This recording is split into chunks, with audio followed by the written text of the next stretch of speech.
क्या आप जानते हैं कि अमावस्या की रात कुछ साधनाएं इतनी शक्तिशाली होती हैं कि वे आपके जीवन को पूरी तरह बदल सकती हैं? अमावस्या की रात रहस्यों से भरी होती है। यह वह समय होता है जब तांत्रिक, अघोरी और सिद्ध साधक उन साधनाओं को करते हैं जो आम इंसान के बस की बात नहीं। कुछ साधनाएं इतनी रहस्यमयी हैं कि अगर सही विधि से न की जाए तो जीवन भर उनका दुष्प्रभाव बना रह सकता है। आज हम आपको बताएंगे 5 सबसे रहस्यमयी और खतरनाक साधनाओं के बारे में जो सिर्फ अमावस्या की रात की जाती हैं। लेकिन सावधान, ये साधनाएं हर किसी के लिए नहीं हैं। अगर आपको डर लगता है तो इस वीडियो को यहीं छोड़ सकते हैं। लेकिन अगर आप उन प्राचीन रहस्यों को जानना चाहते हैं जिन्हें सदियों से गुप्त रखा गया है तो वीडियो को अंत तक जरूर देखें। पहला साधना है श्मशान साधना। मित्रों, श्मशान यह सिर्फ एक स्थान नहीं बल्कि ऊर्जा का एक केंद्र है। यहाँ मृत्यु और जीवन की शक्तियां आपस में टकराती हैं। जो साधक इस शक्ति को समझ जाता है वह सिद्ध बन जाता है, लेकिन जो डर जाता है उसका पतन निश्चित है। श्मशान साधना को सबसे रहस्यमयी और खतरनाक साधनाओं में से एक माना जाता है। यह साधना तांत्रिकों और अघोरियों द्वारा आत्मिक शक्तियों को जागृत करने के लिए की जाती है। यहाँ की ऊर्जा बहुत तीव्र होती है क्योंकि यह स्थान आत्माओं, प्रेतों और भूत प्रेत शक्तियों का केंद्र होता है। साधना के दौरान कई साधकों को विचित्र अनुभव होते हैं। कोई अनदेखी परछाइयां, अजीब आवाजें और कभी-कभी आत्माओं का साक्षात्कार।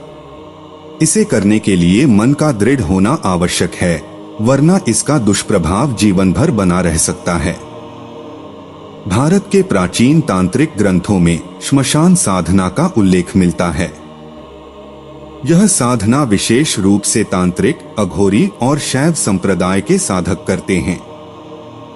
मां काली, भैरव और तारा साधना के लिए श्मशान को सबसे उपयुक्त स्थान माना जाता है। यह माना जाता है कि श्मशान में की गई साधना जल्दी फलदायी होती है क्योंकि वहां की ऊर्जा में बाधाएं कम होती हैं। कई सिद्ध पुरुषों ने श्मशान में साधना कर अद्भुत शक्तियां प्राप्त की, जैसे भैरव बाबा, गुरु गोरखनाथ और बाबा कीनारा। अब प्रश्न आता है कि श्मशान साधना कैसे करें? आपको पता होना चाहिए कि यह साधना पूर्णतः एकांत में, श्मशान घाट, सुनसान जगह या किसी विशेष सिद्ध स्थान पर करनी होती है। यह रात 12 बजे से 3 बजे के बीच, जब तांत्रिक ऊर्जा सबसे सक्रिय होती है, उस समय किया जाता है। इस साधना में जो जरूरी है वह रुद्राक्ष माला, मंत्र जाप के लिए, भस्म शरीर पर लगाने के लिए जिससे साधक का ऊर्जा क्षेत्र मजबूत हो, तेल का दीपक, अखंड ज्योति के लिए, काली या भैरव की प्रतिमा या चित्र ध्यान केंद्रित करने के लिए, एक काला कपड़ा जिसे साधना स्थल पर बिछाया जाता है, और भी सामग्री है जिनकी जरूरत पड़ती है। साधना करने से पहले जिस स्थान पर साधना करनी होती है उस स्थान को शुद्ध करने के लिए गंगाजल छिड़का जाता है। साधना के समय आंखें बंद कर मां काली का ध्यान करें के मंत्र का जाप किया जाता है। फिर मंत्र जाप के बाद आंखें बंद कर ध्यान किया जाता है। कुछ साधकों को साधना करते समय दिव्य दर्शन, रहस्यमय आवाजें या आत्मिक ऊर्जा का अनुभव भी होते हैं। साधना के अंत में साधना को पूर्ण करने के लिए भोग अर्पित किया जाता है और साधना को गुरु अथवा किसी अनुभवी व्यक्ति के मार्गदर्शन में समाप्त किया जाता है। इस साधना में श्मशान की आत्माएं साधना में विघ्न डालती हैं, साधक को साधना करने से रोकती है। अगर साधक डर जाता है या साधना अधूरी छोड़ देता है तो आत्माएं उसके पीछे लग जाती हैं। इसीलिए ऐसी साधनाओं में चेतावनी दी जाती है कि बिना गुरु के यह साधना नहीं करनी चाहिए। श्मशान की ऊर्जाएं बहुत शक्तिशाली होती हैं, इसलिए मानसिक संतुलन बनाए रखना जरूरी होता है। इस साधना के दौरान अंधेरे में अचानक तेज आवाजें या हलचल भी होती है, लेकिन साधक को विचलित नहीं होना चाहिए। इसी प्रकार एक साधक जिसने श्मशान साधना की और अजीब अनुभव हुए। यह घटना एक साधक की है जिसने पहली बार श्मशान साधना करने का निश्चय किया। रात के 2 बजे वह एक श्मशान घाट पर पहुंचा। चारों ओर सन्नाटा था, बस चिता की राख उड़ रही थी। उसने दीप जलाया, भस्म अपने माथे पर लगाई और मंत्र जाप शुरू किया। लेकिन जैसे ही उसने 21वां मंत्र पूरा किया, उसे ऐसा लगा जैसे कोई उसके पीछे खड़ा है। साधक ने आंखें बंद रखीं, लेकिन उसके कानों में किसी के फुसफुसाने की आवाज आई। वह फुसफुसाने की आवाज यह थी कि तू यहाँ क्यों आया है। यह शब्द सुनते हैं उसका शरीर कांप उठा, लेकिन उसने हिम्मत नहीं हारी। उसने मंत्र जाप जारी रखा और कुछ देर बाद वह एहसास गायब हो गया। लेकिन जब वह उठा तो उसने देखा कि उसके चारों ओर राख के निशान बने हुए थे, मानो कोई उसके चारों ओर चक्कर काट रहा हो। दूसरा साधना है बगलामुखी साधना। मित्रों, पहले यह जाने कि बगलामुखी कौन है और यह साधना इतनी रहस्यमय क्यों है। बगलामुखी शक्ति की देवी, तांत्रिक विद्या की अद्वितीय स्वरूपा। इनकी साधना इतनी प्रभावशाली है कि शत्रु का नाश मात्र एक मंत्र से हो सकता है। लेकिन ध्यान रहे, यह साधना शक्ति प्रदान करती है, परंतु यदि अनुचित उद्देश्य से की जाए तो इसका दुष्प्रभाव साधक पर भी पड़ सकता है। मां बगलामुखी 10 महाविद्याओं में से एक हैं। इनकी उपासना मुख्य रूप से तांत्रिक विधियों से की जाती है। देवी का स्वरूप पीले रंग का होता है, इसलिए उनकी साधना में पीले वस्त्र और हल्दी का विशेष महत्व होता है। इन्हें स्तंभन शक्ति की देवी माना जाता है, जो किसी को भी वश में करने की शक्ति प्रदान करती हैं। जब भी कोई संकट, कोर्ट केस, शत्रु बाधा या वाणी सिद्धि की आवश्यकता होती है, तब इस साधना को करने की सलाह दी जाती है। बगलामुखी साधना केवल आध्यात्मिक नहीं, बल्कि जीवन के कई कठिन मोड़ों पर भी सहायक होती है।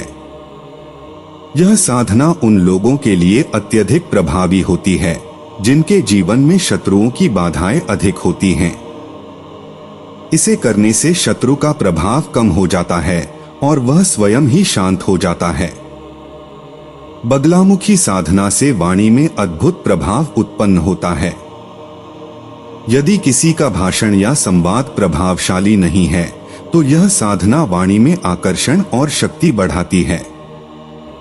यह विशेष रूप से नेताओं, वकीलों, वक्ताओं और राजनेताओं के लिए उपयोगी मानी जाती है।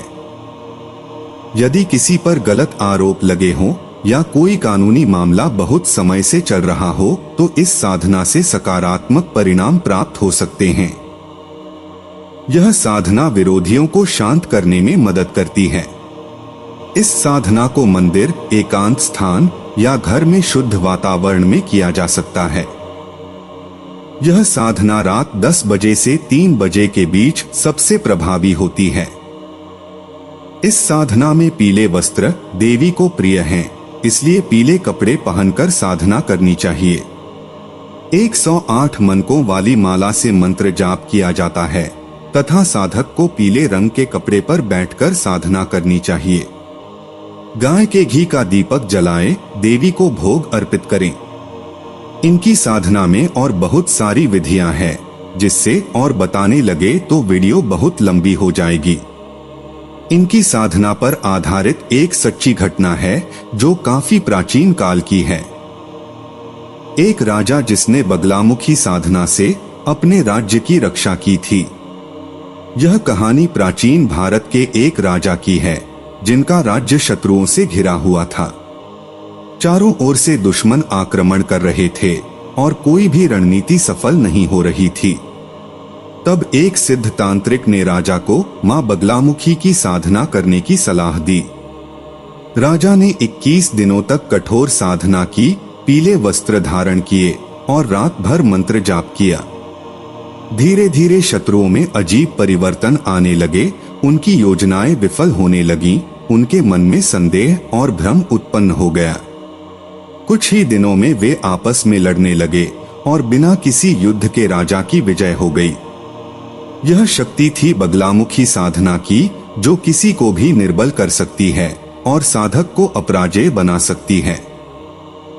अब हम आपको बताएंगे अगली साधना, पिशाच साधना, जो सबसे रहस्यमयी और रहस्यमयी शक्तियों को प्राप्त करने के लिए की जाती है। मित्रों, पिशाच साधना एक ऐसी तांत्रिक क्रिया जिसे करने वाले बहुत कम लोग हैं। यह साधना साधक को अलौकिक शक्तियों से जोड़ती है, लेकिन यदि जरा सी भी गलती हो जाए तो इसका परिणाम भयानक हो सकता है। पिशाच साधना को तंत्र की सबसे खतरनाक और गोपनीय साधनाओं में से एक माना जाता है। यह साधना साधक को अज्ञात ज्ञान, गुप्त रहस्य और भविष्य की जानकारी प्राप्त करने की शक्ति देती है। इस साधना का मुख्य उद्देश्य किसी पिशाच आत्मा को वश में करना और उससे गुप्त ज्ञान प्राप्त करना होता है। कई सिद्ध तांत्रिक इस साधना के माध्यम से किसी खोई हुई वस्तु, छिपे हुए खजाने या किसी व्यक्ति की लोकेशन का पता लगाने में सक्षम हो जाते हैं। लेकिन यह साधना अत्यंत जोखिमपूर्ण होती है, क्योंकि यदि साधना ठीक से पूरी न हो तो आत्मा साधक पर हावी हो सकती है। यह साधना उन लोगों द्वारा की जाती है जो किसी विशेष रहस्य को जानना चाहते हैं। साधक आत्मा को वश में कर उससे किसी भी प्रश्न का उत्तर प्राप्त कर सकता है। कई पुराने तांत्रिक इस साधना का उपयोग छिपे हुए खजाने या गुप्त दस्तावेजों का पता लगाने के लिए करते थे। यह साधना किसी व्यक्ति के मन की बातें जानने या भविष्य की घटनाओं का अनुमान लगाने में भी सहायक मानी जाती है। यह साधना श्मशान, जंगल, निर्जन स्थान या खंडहर में की जाती है। घर पर या किसी सार्वजनिक स्थान पर इस साधना को करने से दुष्प्रभाव हो सकते हैं। यह साधना अमावस्या की रात सबसे उपयुक्त होती है। इस साधना को मध्यरात्रि 12 बजे से 3 बजे के बीच करनी चाहिए। इस साधना में काले तिल पिशाच आत्माओं को आकर्षित करने के लिए प्रयोग किए जाते हैं। नारियल इसे बलि के रूप में अर्पित किया जाता है। काले वस्त्र, साधक इसको धारण करके साधना करता है। सरसों का तेल दिया जलाने के लिए भस्म शरीर पर लगाकर नकारात्मक ऊर्जा से बचा जाता है। इस साधना में एक गुप्त मंत्र का जाप करना होता है। साधक पूरी प्रक्रिया करने के बाद आसन पर बैठकर जाप करता है। मंत्र जाप के बाद साधक आत्मा को बुलाने का प्रयास करता है। इस दौरान साधक को किसी अस्पष्ट परछाई, धीमी आवाज या अचानक ठंडी हवा का अनुभव होता है। यदि आत्मा प्रकट होती है तो साधक उससे प्रश्न पूछ सकता है। आत्मा केवल संकेतों में उत्तर देती है, इसलिए साधक को संकेतों को समझने का अभ्यास होना चाहिए। अंत में आत्मा को वापस भेजने के लिए विशेष मंत्रों का जाप करना आवश्यक होता है। यह बहुत जरूरी है, क्योंकि अधूरी साधना आत्मा को असंतुष्ट कर सकती है।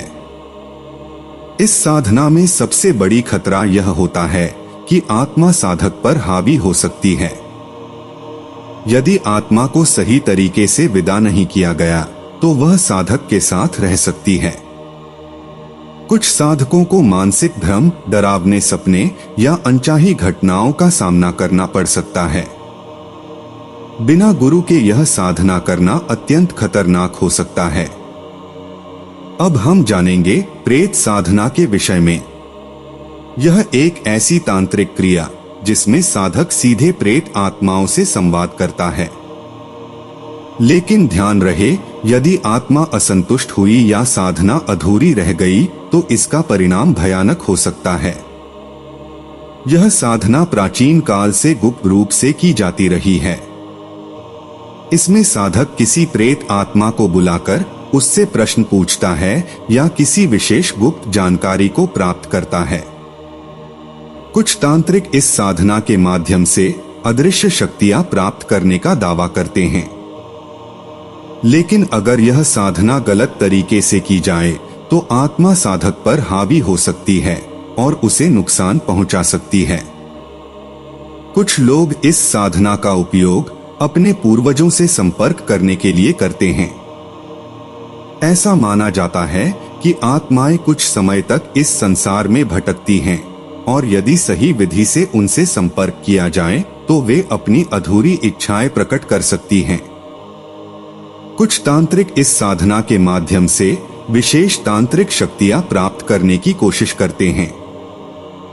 यह शक्तियां किसी अदृश्य शक्ति से सुरक्षा, छिपी हुई जानकारी या तांत्रिक सिद्धियां हो सकती हैं। यह साधना श्मशान, खंडहर या किसी सुनसान जगह पर की जाती है। साधना के लिए एकांत और नकारात्मक ऊर्जा से प्रभावित स्थान का चयन किया जाता है। अमावस्या की रात इस साधना के लिए सबसे उपयुक्त मानी जाती है। मध्यरात्रि 12 से 3 बजे के बीच इसका प्रभाव सबसे अधिक होता है। इस साधना में काले धागे आत्मा को बांधने और नियंत्रित करने के लिए प्रयोग किया जाता है।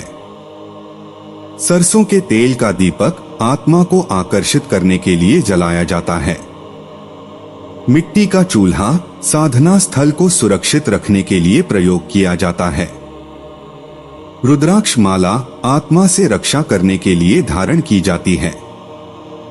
इस साधना में गुप्त मंत्र का जाप किया जाता है। मंत्र जाप के बाद साधक आत्मा को आमंत्रित करता है। इस दौरान साधक को असामान्य ध्वनियां, अचानक ठंड या हल्की ऊर्जा महसूस हो सकती है। यदि आत्मा प्रकट होती है तो साधक उससे अपने प्रश्न पूछ सकता है। यह संवाद संकेतों या हल्की आवाजों में हो सकता है। आत्मा को वापस भेजने के लिए विशेष मंत्रों का जाप करना आवश्यक होता है। बिना आत्मा को विदा किए साधना समाप्त करने से भयंकर दुष्प्रभाव हो सकते हैं। अब हम जानते हैं 5वीं साधना, मां महाकाली की साधना।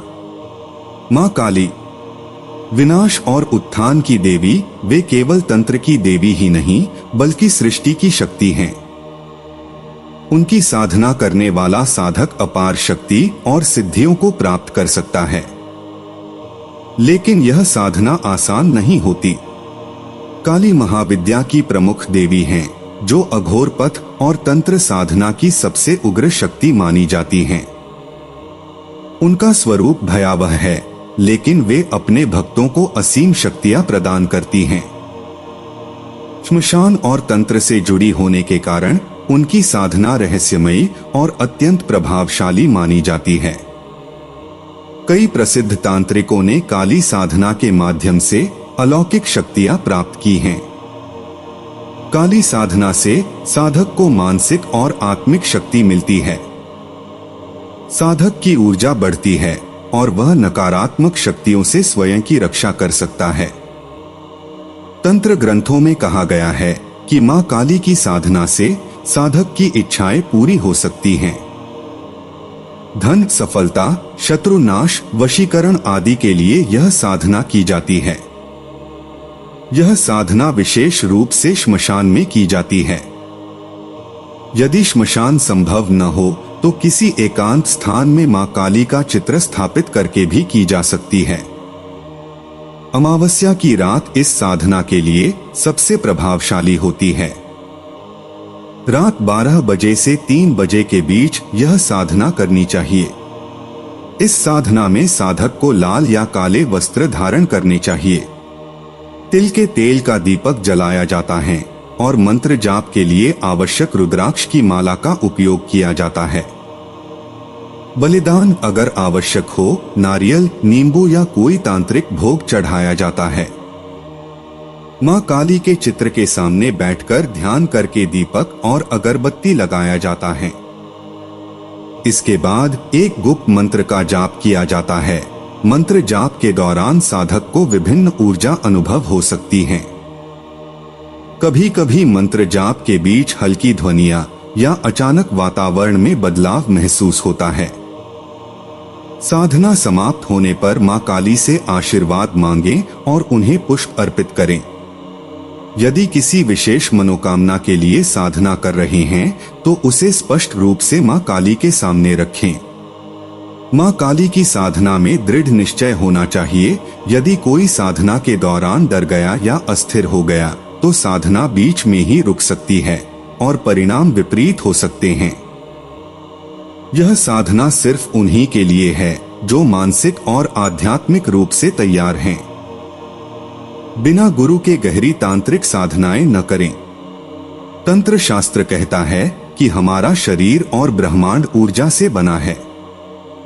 जब कोई साधक ध्यान और मंत्र जाप करता है तो उसकी ऊर्जा तरंगे ब्रह्मांड की ऊर्जा से मिलती हैं। वैज्ञानिक दृष्टि से देखें तो साधना के दौरान उत्पन्न कंपन साधक के मस्तिष्क पर गहरा प्रभाव डालते हैं।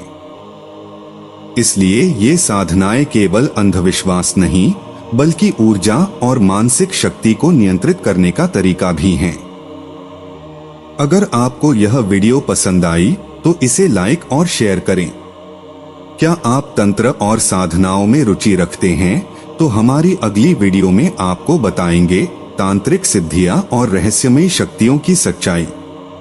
आप इन साधनाओं के बारे में क्या सोचते हैं? कमेंट में अपनी राय दें।